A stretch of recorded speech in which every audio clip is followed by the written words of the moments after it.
அனைவருக்கும் வணக்கம். கலியுக பரதன் உலகத்தில் எந்த ஒரு சரித்திரத்திலும் சரி, வரலாற்றிலும் சரி, கொடுத்த கிரீடத்தை திருப்பி கொடுத்ததாக எந்த ஒரு சரித்திரமும் கிடையாது. ஆனால் தமிழ்நாட்டில் அந்த சரித்திரம் நடந்து பெற்றது அப்படின்னு சொல்லி அம்மையார் ஜெயலலிதா அவர்களால போற்ற பெற்ற ஒரு நபர் தான் ஓ பன்னீர்செல்வம் அவர்கள். ஆனா இன்னைக்கு அவரு நம்ம இந்த பேசிக்கிட்டு இருக்கிற நேரத்துல திமுக கட்சியில போய் சேர்ந்துட்டாரு. அவருக்கு உண்டான இருப்பு என்னன்றதை நம்ம இனிமேல் தான் பார்க்க முடியும். ஏன் அவர் திமுகவை தேர்ந்தெடுக்கக்கூடிய காரணம் என்ன? எதனால போய் அவர் திமுக சேர்ந்தாரு? என்ன பிரச்சனைன்ற நம்ம தெரிஞ்சுக்கணும்னா, புரிஞ்சுக்கணும்னா, நம்ம கடந்த கால வரலாறு ஒரு 10 வருட வரலாறை நீங்க புரட்டி பார்க்கணும். முதலாக 2001ல இவரு பெரியகுளம் சட்டமன்றத்தை ஜெயிக்கிறாப்புல, ஜெயிச்சுட்டு அதன் பின்பு அந்த டயத்துல சொத்து குவிப்பு வழக்குல ஜெயலலிதா அம்மையார் சிறைக்கு செல்லும் பொழுது டிடிவி தினகரனால அறிமுகப்படுத்தப்பட்ட இந்த பன்னீர்செல்வம் திருப்பி டிடிவி தினகரனோட சஜஷனால அவரு அன்றைக்கு முதலமைச்சர் ஆகிறாப்புல. ஸோ முதலமைச்சராகி திருப்பி அந்த அம்மா வந்ததுக்கு அப்புறம் அந்த முதலமைச்சர் பதவி அவர்கிட்ட ஒப்படைக்கிறாங்க. அதே போல திருப்பி 2014 இதே மாதிரி ஒரு சம்பவம் நடக்குது. அந்த டயத்துலயும் ஓ பன்னீர்செல்வம் தான் முதலமைச்சராக இருக்காப்புல. திருப்பி அந்த அம்மா வந்ததுக்கு அப்புறம் இந்த பதவியை கொடுத்துறாப்புல. 2016ல அந்த அம்மா தனித்த பெரும்பான்மையோட ஆட்சி அமைக்கிறாங்க.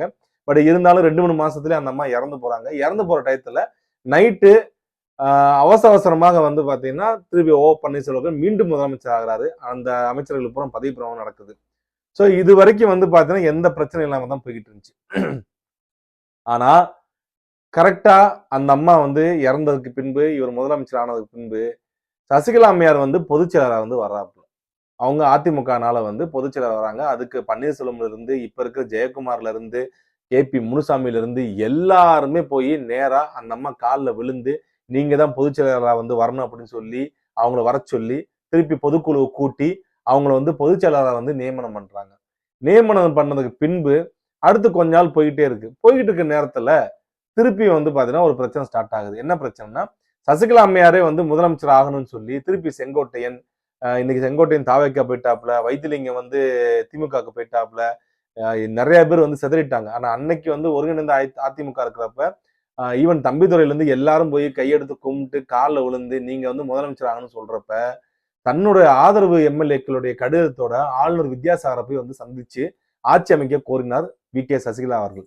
ஆனா அன்றைக்கு ஆளுநர் அவர்கள் இந்தியாவில் உள்ள இது என்ன மாதிரி விமர்சனங்கள் இருந்தாலும் ஜனநாயகத்தை மீறும் விதமாக ஆளுநர் பதவி பிரமாணம் செய்து வைக்காமல் இங்கிருந்து மகாராஷ்டிரா போயிட்டாங்க.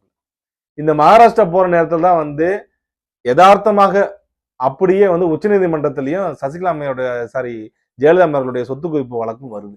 சொத்து குவிப்பு வழக்கு வந்த உடனே எல்லாரும் தெரிஞ்சதுதான், கண்டிப்பா அந்த அம்மா சிறைக்கு தான் அனுப்புறாங்க. ஏன்னா ஒவ்வொரு மாநிலத்தையும் பாஜக தன்னுடைய ஆளுமையை பயன்படுத்தி தன்னுடைய இன்ஃபுளுன்ஸை பயன்படுத்தி EDயை பயன்படுத்தி நீதிமன்றங்கள் அனைத்துமே பயன்படுத்தி அந்த டயத்துல மாநிலங்களை ஒவ்வொரு மாநில கட்சி வீழ்த்து கொண்டிருக்குன்னு சொல்லி மிகவும் பரவலாக பேசப்பட்ட காலகட்டம் அது. அந்த காலகட்டத்துல இந்த மாதிரி பேசிக்கிட்டு இருந்தாங்க. சோ அதே டயத்துல உண்மையாகவே நீதிக்கு நேர்மையாகவே வழக்கு பாத்தீங்கன்னா சுப்ரீம் கோர்ட்ல வருது, நம்புவோம். அப்படி வந்தப்ப A1 குற்றவாளியாக செல்வி ஜெயலலிதா அவர்களும் A2 குற்றவாளியாக சசிகலா அம்மையார்களையும் அவங்க சொல்றாங்க. உடனே சிறைக்கு செல்ல வேண்டிய ஒரு சூழ்நிலை வருது. அந்த டயத்துக்கு முன்னாடியே நம்ம கலியுக பரதன் என்ன பண்றாருன்னா ஆடிட்டர் குருமூர்த்தி அவர்களுடைய இது அவரே கொடுத்த ஸ்டேட்மெண்ட்டுங்க. ஆடிட்டர் குருமூர்த்தி அவர்கள் நீ இந்த மாதிரிலாம் இருக்காத, ஆடிட்டர் குருமூர்த்தி இந்த ஸ்டேட்மெண்ட் இருக்காப்புல, நீ எல்லாம் ஒரு ஆம்பளையா அப்படி இப்படின்னு சொல்லிலாம் ஆண்மை உனக்கு ஆண்மை இருக்கா அப்படின்னு சொல்லி ஏத்தி விட்டு இவர் நேரா போய் பீச்சில் போய் உட்காந்து தியானம் பண்ணி அம்மாவோட ஆண்மை என்கிட்ட பேசிச்சு அப்படின்னு சொல்லி இவர் அதை பண்ண ஆரம்பிக்கிறாப்புல. அதன் பின்பு என்ன ஆகுதுன்னா VK சசிகலா அம்மையார் நேரா போய் கூவத்தூர்ல எம்எல்ஏக்கெல்லாம் அடைச்சு வச்சு அப்புறம் எம்எல்ஏக்கள் இங்கிட்டு போகவும் அங்கிட்டு போகவும் இந்த பாண்டியராஜன் சொல்லி ஒரு அமைச்சரே பார்த்தா அந்த டயத்துல அங்கிட்டு போகவும் இங்கிட்டு போகவும் மாறி மாறி மாறி மாறி புதிய தலைமுறை, தந்தி டிவி, பாலிமர் டிவி எல்லா டிவிலையும் மாறி மாறி ஓடிட்டே இருக்கு. பிரேக்கிங் நியூஸாக வந்துட்டே இருக்கு. என்ன ஆக போகுது ஏதா போகுது. இந்தியா ஃபுல்லா ஒட்டுமொத்த இந்தியாவும் உற்று நோக்கி கொண்டு இருந்தது அன்னைக்கு தமிழ்நாட்டு அரசியலை பார்த்துக்கிட்டு. யார் ஜெயிக்க போறா, இந்த ஆட்சி நீடிக்குமா இல்ல கவுந்து போமான்னு சொல்லி அனைவருமே கூவத்துல இருந்து நேரா அங்கிருந்து கொண்டு போய் ஆட்சியை காப்பாற்றி கொடுத்து இவர் சிறைச்சாலை செல்கிறார் VK சசிகலா அவர்கள். போறப்போ துணை பொதுச் செயலாளராக தன்னுடைய அண்ணன் அக்கா மகனான இவர் டிடிவி தினகரன் துணை பொதுச் செயலாளர் நியமிச்சுட்டு போறாப்புல. இதுதான் நடக்குது. நடந்ததுக்கு அப்புறம் தான் அதுல இருந்து OPS எதிர்த்து வாக்களித்தார். 11 MLAக்கள் இவர் செம்மலை எல்லாம் சேர்ந்து எதிர்த்து வாக்களிச்சாங்க.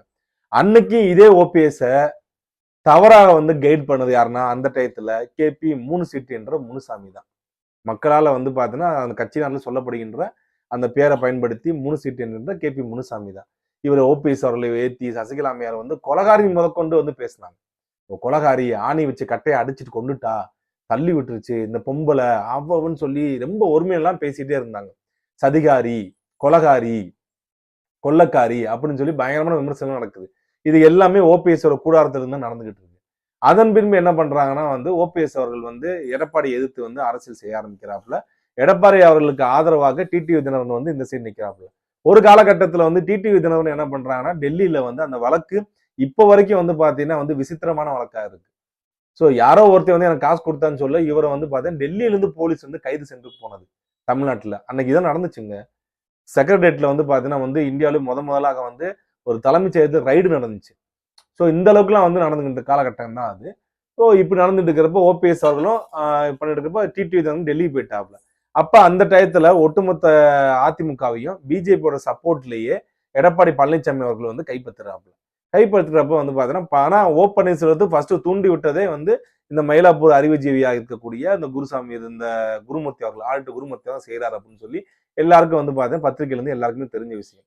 ஸோ அப்படி நடந்து இருக்கிறப்ப என்ன ஆகுதுன்னா பன்னீர்செல்வம் வர்சஸ் எடப்பாடின்னு இருந்தது 2021 எலெக்ஷனுக்கு முன்னாடியே 2 பேரையும் வந்து பாத்தீங்கன்னா ஒண்ணு சேர்க்கிறாங்க.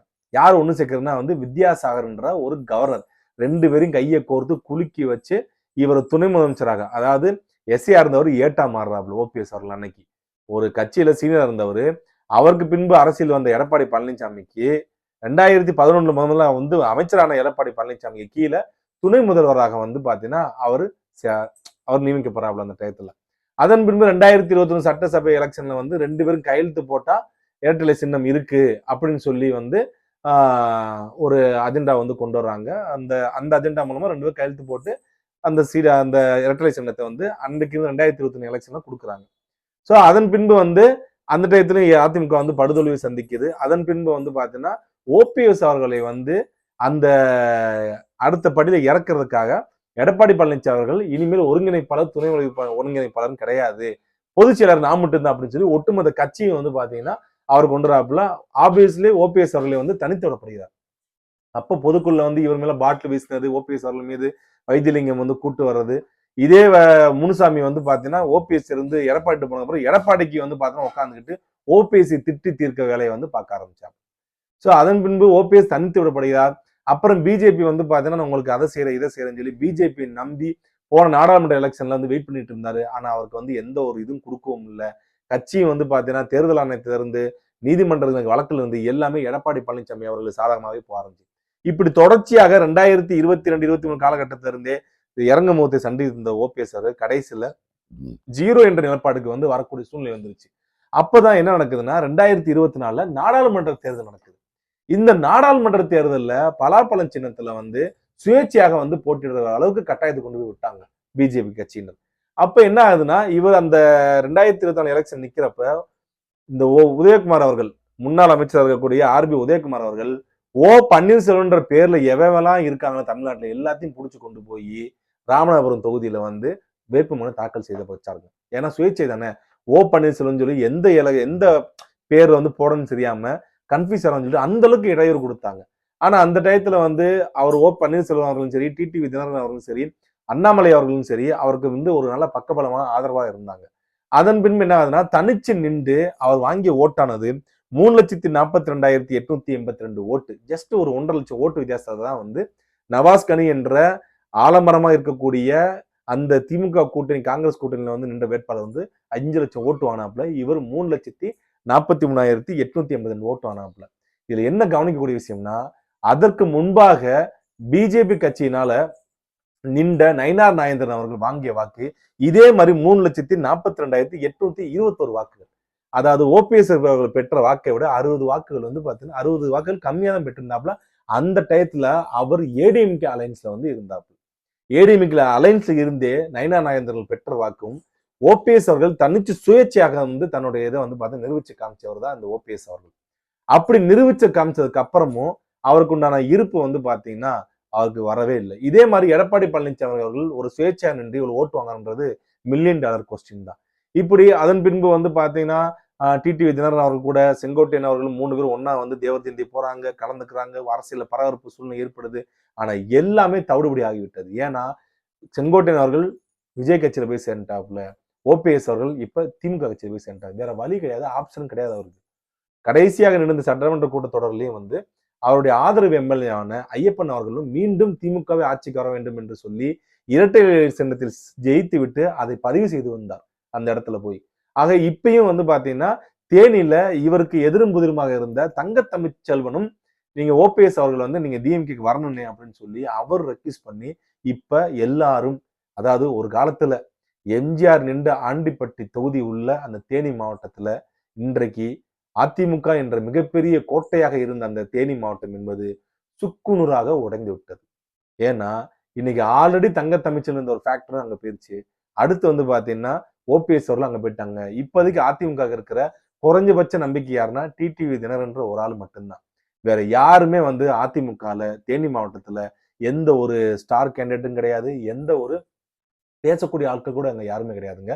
அது மட்டும் இல்லாம இந்த ஃபேக்ட் ஆனது இது ராமநாதபுரம் மாவட்டத்துல அங்க 3ஆம் இடத்துக்கு வந்து பார்த்தா தள்ளப்பட்டுச்சு ஏடிஎம்கே இவர் சுயேட்சை நிக்கிறப்ப. கண்டிப்பா இதோட இம்பாக்ட் வந்து ராமநாதபுரம் மாவட்டத்திலேயே வந்து ரெஃப்ளெக்ட் ஆகும், சிவகங்கை மாவட்டத்திலும் ரெஃப்ளெக்ட் ஆகும், எல்லா மாவட்டத்திலுமே முக்குளத்தோர்கள் பெரும்பான்மை வாழ்கின்ற அனைத்து மாவட்டத்திலுமே இது ஏற்படும். ஏனென்றால் தொடர்ச்சியாக நீங்க டிடிவி தினகரனை சேர்த்துட்டோம், அதனால வந்து நம்ம வந்து தேவமாறு தொகுதியில போற நம்ம ஜெயிச்சிருவோம் அப்படின்ற ஒரு கனவில் இருக்கின்ற எடப்பாடிக்கு வந்து இது ஒரு பேரிடியாக தான் இருக்கும். 10வதுக்கு சசிகலா அம்மையாரும் தனியாக நான் கட்சி ஆரம்பின்னு சொல்றப்ப இந்த இடத்துல திருச்சியில இருந்து அங்க சவுத்துல வந்து திருநெல்வேலி வரைக்கும் இருக்கக்கூடிய கிட்டத்தட்ட 70 தொகுதியில் அதிமுகவுடைய வெற்றியானது வந்து மிகவும் கேள்விக்குறி. அவர்கள் இருக்கிற ஒரே ஒரு ஆதரவு என்னென்றால் இந்த டிடிவி தினகரன் மட்டும்தான். ஆனா டிடிவி தினகரன் ஓபிஎஸ்சி விமர்சனம் பண்ணுகிறார், சசிகலா அவர்களும் விமர்சனம் பண்ணுகிறார்.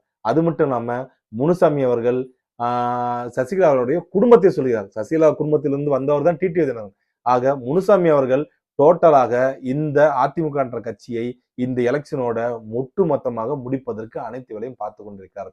ஓபிஎஸ் அவர்களுடைய திமுகவுடைய வரவு அது திமுகவுக்கு ஆதரவா இருக்கிறதோ இல்லையோ, ஆனா அதிமுகவுக்கு மிகப்பெரிய சேதத்தை விளைவிக்கும் என்பதுதான் யதார்த்தமான உண்மை.